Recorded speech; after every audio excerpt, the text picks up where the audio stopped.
Hello everyone, especially to the teachers. Gusto ko lang po i-share sa inyo ang aking portfolio as a LAC leader in the LDM2 course for teachers. Isa po akong Senior High School Academic Head Master Teacher 2 sa isang school sa Region 3. So ito po ang aking table of contents. May mga rows po tayong name of artifacts, the title, and the page. So, name of artifacts, providing technical assistance to colleagues about giving feedback to learners. That is under strand 5.3, feedback to improve learning. That is on page 4. Next artifact is the Co2 rating sheet. Under 3.4 strand, that is learners in difficult circumstances. That is on page 5. Another artifact, providing feedback to colleagues on the development and use of learning resources. That is under strand 4.5, teaching and learning resources including ICT. That is on page 6. Another artifact, lesson plans. Example, DLP, DLL, WAHLP, WLP, WLL, lesson exemplars, and the likes. Meron po tayong dalawang strand dito, 4.2 which is learning outcomes aligned with competencies, and 5.1 design, selection, organization, and utilization of assessment strategies. That is 7 and 8 respectively. Another strand is on artifacts, professional engagement with colleagues. Under strand 7.3, professional links with colleagues. That is on pages 9 to 13. And the last artifact is engaging key stakeholders in the teaching learning summary.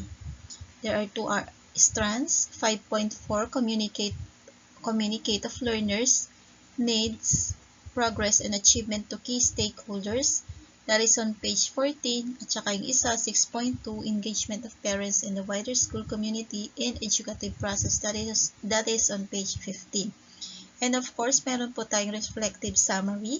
Strand is 7.4, professional reflection and learning to improve practice. That is on the last page. Ayan. Let's start with the first artifact, providing technical assistance to colleagues about giving feedback to learners. That is professional standard strand 5.3, feedback to improve learning. So, ang ginawa ko po dito is nagpa-meeting ako sa mga grade 12 teachers, and one of my agenda is giving feedback to the learners' output.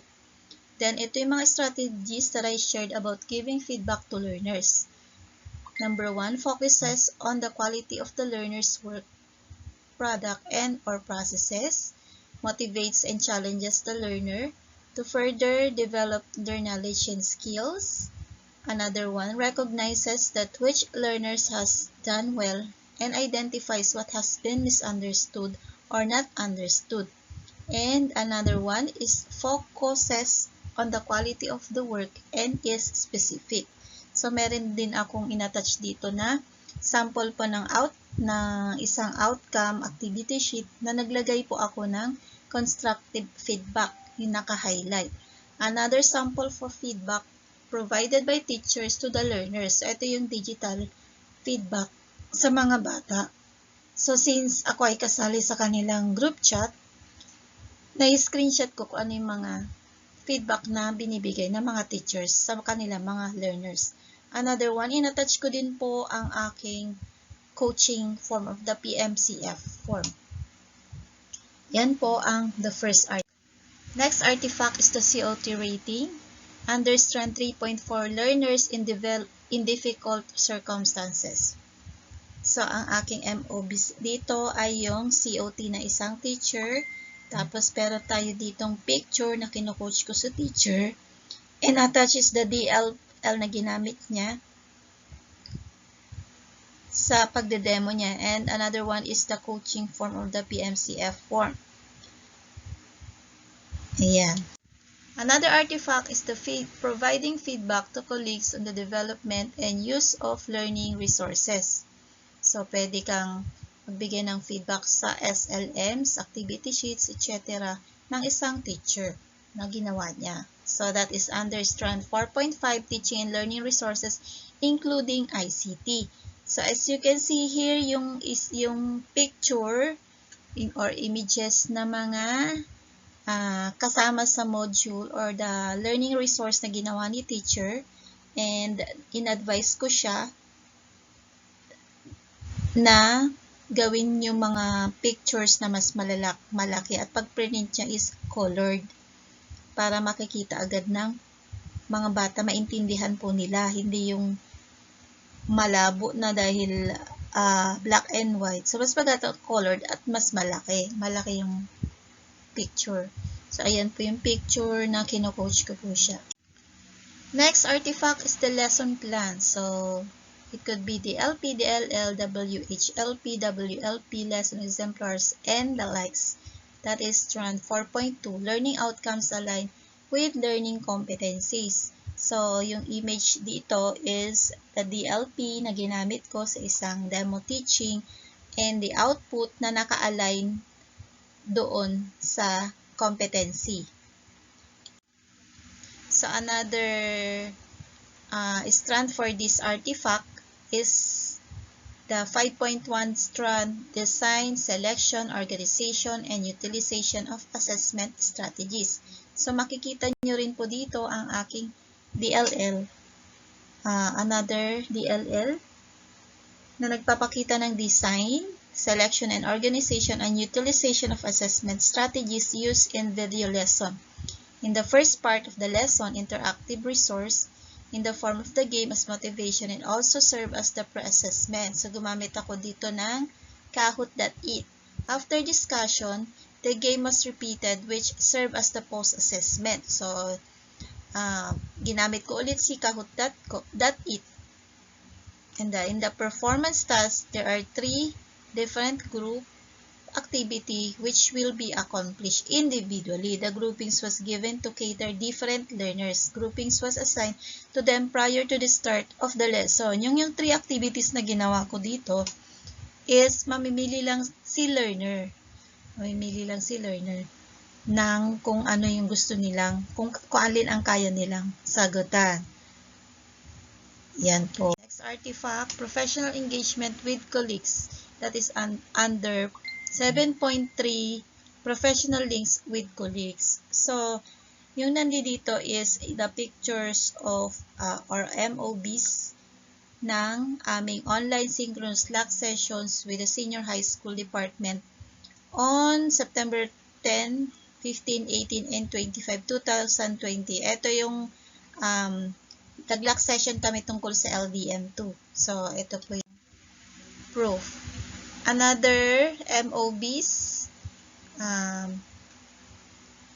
still under dito sa professional engagement with colleagues.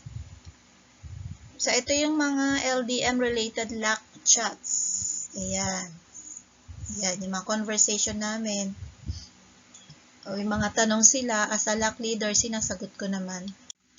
Next, artifact, professional engagement with colleagues. So, same pa rin.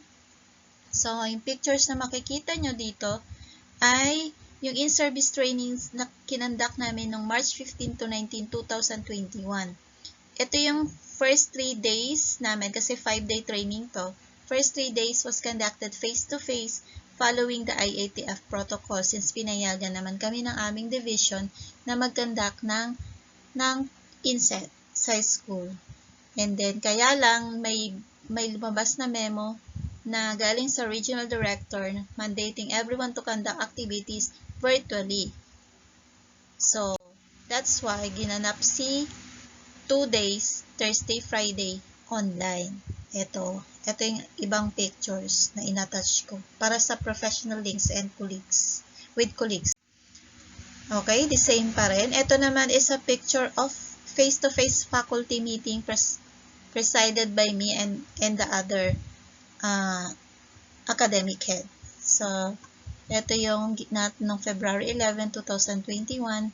Highlights on the meeting was the activities to be accomplished for the month of February and March 2021. So, another MOB's professional links with colleagues. Next, iba ng artifact, engaging key stakeholders in the teaching learning process. So, under strand 5.4, communicate of learners' needs, progress, and achievement to key stakeholders. So, MOBs above show the constant communication to parents, guardians, on the learner's progress and achievement through PTA meeting, face-to-face. So, ito yung kapag kinukuha nila si card, paglanguhan ng module, nag-conduct din kami ng meeting. Ayan. So, that is under communication of learners' need, progress, and achievement to key stakeholders. So, the same artifact but different strand naman, engagement of parents and the wider school community in educative process. So, yung MOBs natin dito is all about communication with the barangay captain requesting for the use of the barangay mobile to distribute the unclaimed modules. Tapos ito, may pictures of house, nag-distribute kami. And another picture, yung third picture is, ito yung ginanap na stakeholders meeting sa school ground. Although parang dito is hindi kami nakaano, pero ayan po ay may social distancing po kami dyan. Okay, ito na sa reflective summary. Under strand 7.4, professional reflection and learning to improve practice. So, ito yung aking reflection. LDM2 course is one of the greatest experience and knowledge that I ever had. Yes, even if it is very challenging to make this a success, yet this developed a lot of skills and insights that I have now. Also, both my intrapersonal and interpersonal skills towards my colleagues and stakeholders were improved. This made me a better leader who can deal with challenges that arises every day. This course also widened the horizon of opportunities for teachers, leaders like me. These experiences and learnings in the new normal gave me the wisdom, strength, and confidence to develop my LDM portfolio efficiently and effectively. In this way, I can strongly prove that I did my best in teaching not only to our learners but to our co-teachers and LAC members as well. The MOBs that I presented in this practicum portfolio will prove my worth as teacher, co-teacher, and LAC leader. So, dito sa aking annotation, based on my reflection, it only shows that I have a meaningful yet effective and efficient experiences during the implementation of LDM2 for Teachers course. Okay, ito na po yung kabuuan. Maraming salamat po sa pakikinig. Sa susunod na lang po ulit na tutorial. Maraming salamat po.